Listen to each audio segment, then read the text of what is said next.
तो hello guys, तो अभी हम लोग यहाँ पे डिस्कस करेंगे करेक्टेड बाई कार्व को।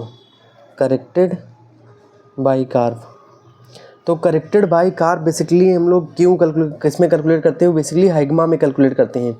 जब भी हम लोग को एबीजी रिपोर्ट से हाइग्मा आता है, मतलब high anion gap metabolic acidosis, then only हम लोग उसमें करेक्टेड बाई कार्व निकालते हैं। अब करेक्टेड बाई कार्व इसलिए निकालते हैं गाइस क्योंकि अपने को सिंगल डिसऑर्डर के साथ कोई और डिसऑर्डर है क्या, तो ये भी पता अपने को चल जाता है। ठीक है, अब देख करेक्टेड बाई कार्व का लेवल कैसे निकालते हैं। तो इसके लिए फॉर्मूला है करेक्टेड बाई कार्व का कि delta E G plus actual buy curve level, जो कि अपने को एबीजी रिपोर्ट में आया है, एक्चुअल बाई कार्व लेवल। ठीक है, अब डेल्टा ई जी हम लोग कैसे निकालते हैं?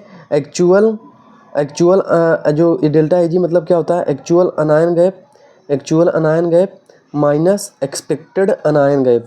ठीक है, इससे निकलता है प्लस एक्चुअल बाई कार्बोनेट का लेवल, एक्चुअल बाई कार्ब का लेवल। तो एक्चुअल अनायन गैप, ठीक है, minus expected अनायन gap. Actual अनायन gap तो नॉर्मली 12 होता है, माइनस एक्सपेक्टेड अनायन गैप गाइज क्या होता है?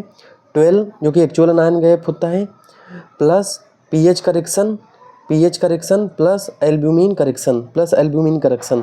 तो इससे अपने को डेल्टा ईजी निकल जाता है, प्लस है बाई कार्बोनेट को हम लोग प्लस बाई कार्ब जो अपने को एबीजी में है उसमें, तो इससे अपना पूरा करेक्टेड बाई कार्ब निकल जाता है। तो गाइस हो सकता है इसको हम लोग गाइस बेटर तरीके से ना क्वेश्चन में देखेंगे। जब भी हम लोग क्वेश्चन देखेंगे एबीजी हम लोग जब सॉल्व करेंगे पेशेंट की, तब हम लोग ये सबको हम लोग उसमें डिस्कस करेंगे। अब नॉर्मली गाइस जो करेक्टेड बाई कार्ब का लेवल है वो 22-26 होना चाहिए।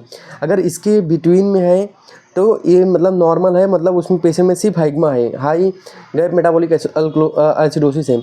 लेस देन 22 है गाइस, मतलब हाइग्मा के साथ में वहाँ पे मेटाबॉलिक अल्कलोसिस भी है।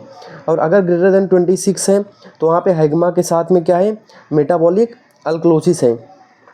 ठीक गाइस, तो ये होता है एक्चुअली में क्या होता है, सपोज कोई डीके का पेशेंट है तो उसमें क्या होता है? मेटाबॉलिक एसिडोसिस होता है, तो वहाँ से कभी कभी वहाँ पे हाइग्मा हो जाता है। तो अगर जब हाइग्मा हो जाता है ना, तो वहाँ पे मेटाबॉलिक अल्कलोसिस गाइस इसलिए होता है क्योंकि हमारी बॉडी क्या होती है, शुगर को निकालने के लिए वहाँ पे बहुत ज़्यादा यूरिन करती है, तो यूरिन निकालती है, तो उसकी वजह से वाटर लॉस होता है।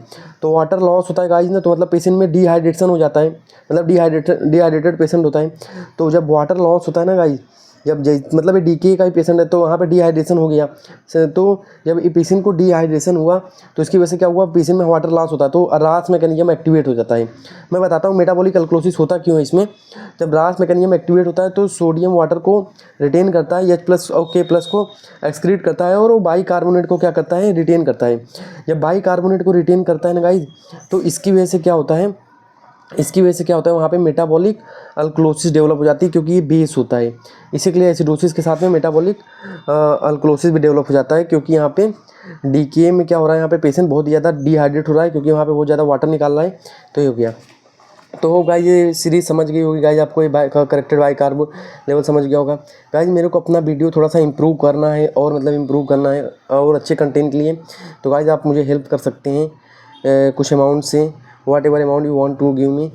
तो ये मेरा मतलब नंबर है 9673657948, 9673657948। तो गाइज आप इस पर गूगल पे, जीपे वगैरह, तो आप अपने गाइज कुछ भी amount, whatever amount you want to give for my effort, you can give me guys, so I can improve my content, so that will help you